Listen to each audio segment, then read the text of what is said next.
Tin अयस्क का कौन सा है? टिन स्टोन है। टिन स्टोन को मान ले एक जो है ना क्या था, एक जो है ना पूरे चट्टान के रूप में था, समझे ना। उसको क्या किया गया, पहले चूर कर दिया गया और एक चूर्ण बनाया, और चूर्ण बनाकर इस पर जो है ना, चूर्ण बनाकर इस पर डालने के बाद क्या होता है, इस फीते पर डालने के बाद जो है ना वो चुंबक में कौन चिपक जाता है? टिन।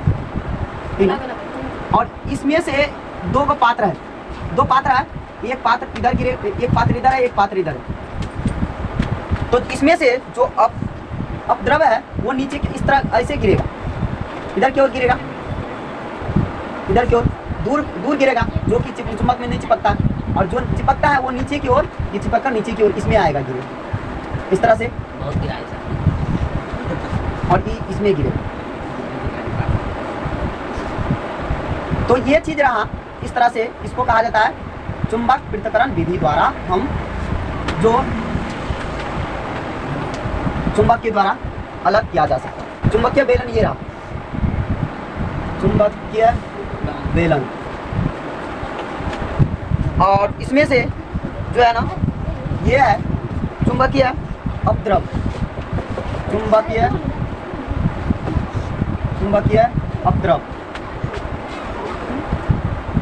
तो चुंबकीय अपद्रव क्या होता है, इसमें आ जाता है, जो चुंबकीय अपद्रव नहीं है वो इसमें रहेगा।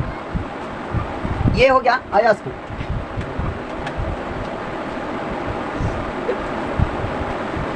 इस तरह से आएगा इसमें। तो ये जो है ना किस विधि द्वारा? चुंबकीय पृथक्करण विधि द्वारा। इसको कौन सा विधि? चुंबकीय पृथक्करण विधि, चुंबकीय पृथक्करण विधि ये रहा। इस विधि से उसको अलग किया जाता है।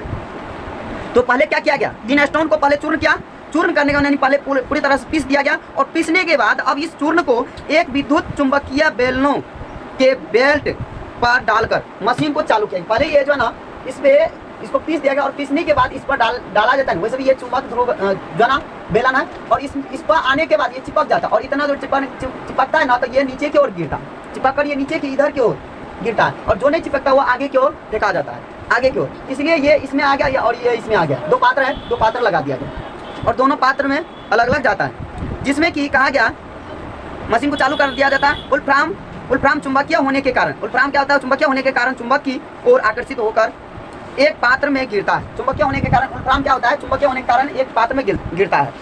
और बताया गया है जबकि अचुंबकीय पदार्थ उससे दूर गिरता है। ये अचुंबकीय है और ये चुंबकीय है। चुंबकीय ये रहा, ये अचुंबकीय है जिसमें कि आगे दूर की ओर गिरता है। और ये कहा गया कि इस प्रक्रिया द्वारा सांद्रित टिन स्टोन अयस्क प्राप्त किया जाता है। इसी तरह से टिन स्टोन अयस्क को प्राप्त किया जा सकता है।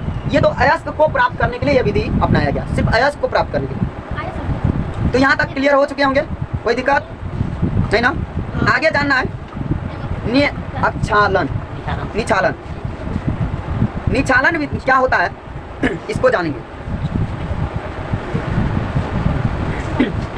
यह विधि वैसे अयस्कों के लिए प्रयुक्त की जाती है जब अयस्क एवं उनमें विद्यमान अपद्रवों के रासायनिक गुण भिन्न भिन्न होते हैं। ये अयस्क कौन सी, ये जो विधि किस अयस्क के लिए किया जाता है, जिसमें कि जिस अयस्क में कहा जाता है अपद्रवों की रासायनिक भिन्न भिन्न होते हैं।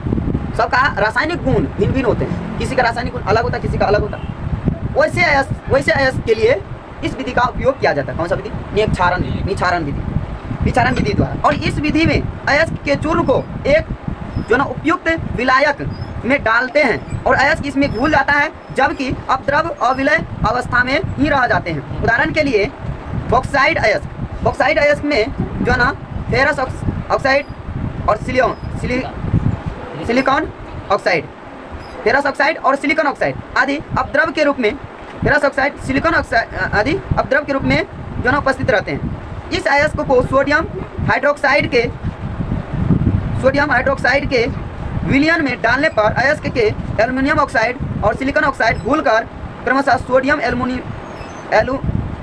एल्यूमिनेट एवं सोडियम सिलिकेट बना लेते हैं। अविलय अपद्रवों को छानकर अलग कर लिया जाता है। छानित द्रव में थोड़ा ताज़ा बने एल्युमिनियम हाइड्रोक्साइड मिलाकर उसे खूब आलोरित करते हैं। ऐसा करने से द्रव में उपस्थित सोडियम एल्युमिनियम हाइड्रोक्साइड का अपक्षेप बनकर पृथक हो जाता है। विलय सोडियम सिलिकेट विलयन में ही शेष रह जाता है। इस अपक्षेप को छानकर एवं साफ करके सुखा लेते हैं। तत्पश्चात इसे गर्म करके एल्युमिनियम ऑक्साइड में परिवर्तन कर दिया जाता है। इसे एल्यूमिना कहते हैं। इसमें क्या होता है, जो निछालन विधि में इसमें ऐसे अयस्क, जिस अयस्क में कि घुलने की क्षमता होती है, ऐसे अयस्क कुछ ऐसे होते हैं कि कुछ पदार्थ घुल जाता है, कुछ पदार्थ नहीं घुलता है, जल में या अन्य द्रव में घुलने का क्षमता होता है। तो वैसे अयस्क में क्या किया जाता है, जैसे मान लीजिए कि जिस अयस्क में उसमें मिला हुआ दो पदार्थ हो और एक जो है ना अविलय हो, एक विलय हो, तो जो है ना यदि उस अयस्क को यदि घोल दिया जाए किसी द्रव में, जिस द्रव में वो घुलने वाला हो उस द्रव में घोल दिया जाए, तो जो पदार्थ विलय होंगे वो घुल जाएंगे, जो पदार्थ नहीं, जो विलय नहीं होंगे वो पदार्थ नहीं घुलेंगे। वो पदार्थ क्या हो जाएगा, यूं का यूं जो ना पेंदी में बैठ जाएगा, अर्थात जो घुलने वाला रहेगा वो घुल जाएगा। अब उसको क्या किया जाएगा, छाँक कर अलग कर दिया जाएगा, और जो बच गया, जो अविलय होंगे, जो अविलय होगा और वो अविलय बच जाएगा, उसको हम छाँक कर अलग कर लेंगे, सुखाकर निकाल लेंगे। इस प्रक्रिया को हम क्या कहते हैं, निछालन विधि कहते हैं। इस प्रक्रिया को निछालन विधि से, यानी निछालन विधि कहेंगे, और निछालन विधि के द्वारा इस चीज़ को हम निकाल सकते हैं। ये हुआ विलय और अविलय के द्वारा, यानी अविलय और अविलय जो पदार्थ रहेंगे, जिस अयस्क में अविलय और विलय पदार्थ रहेंगे, तो उसको हम निछालन विधि द्वारा हम अलग करते हैं। जिस तरह की इसमें उदाहरण बताया गया, बॉक्साइड अयस्क बॉक्साइड अयस्क में फेरस ऑक्साइड और सिलिकॉन ऑक्साइड, ये दोनों अपद्रव है। क्या है, अपद्रव है। इसमें क्या होता है, उपस्थित रहता है। और इस अयस्क में सोडियम हाइड्रोक्साइड के विलयन में, सोडियम हाइड्रोक्साइड क्या है, एक जो ना विलायक है। सोडियम हाइड्रोक्साइड क्या है, विलायक है। विलायक का मतलब क्या होता है, घोलने वाला, जिसमें घुल जाता है। अर्थात जल क्या है, जल में हम चीनी को घोलते हैं तो जल क्या है, विलायक है, यानी घोलने वाला। चीनी क्या है, विलय है। चीनी क्या है, विलय है। अब पानी क्या है, विलायक है। उसी तरह से हाइड्रोक्साइड क्या है, सोडियम हाइड्रोक्साइड विलायक है, जिसमें कि वह एक द्रव के रूप में है। उसमें यदि इस अयस्क को, बॉक्साइड अयस्क को डाला जाता है, बॉक्साइड अयस्क को सोडियम हाइड्रोक्साइड में, तो इसमें डालने के बाद एल्युमिनियम ऑक्साइड और सिलिकॉन ऑक्साइड घुलकर किस तरह से बन जाता है, एल्युमिनियम ऑक्साइड घुलकर क्या बना लेता है, सोडियम एल्यूमिनेट बनाता है। क्या बनाता है, सोडियम एल्यूमिनेट। और सिलिकॉन क्या बना लेता है, सोडियम सिलिकेट बना लेता है। सोडियम ऑक्साइड घुलकर सोडियम एल्यूमिनेट बना लेता है, और ये सिलिकॉन और जो है ना सिलिकॉन ऑक्साइड क्या होता है, घुलकर सोडियम सिलिकेट बनाता है। अब इसको क्या किया जाएगा, अविलय अपद्रवों को छानकर, अब जो अविलय होंगे यानी जो नहीं घुलेंगे, उसको क्या किया जाएगा, छान कर अलग किया जाता है। छानित द्रव में जो ना थोड़ा सा ताज़ा बने एल्युमिनियम हाइड्रोक्साइड फिर से उसमें डाल देंगे, ताज़ा।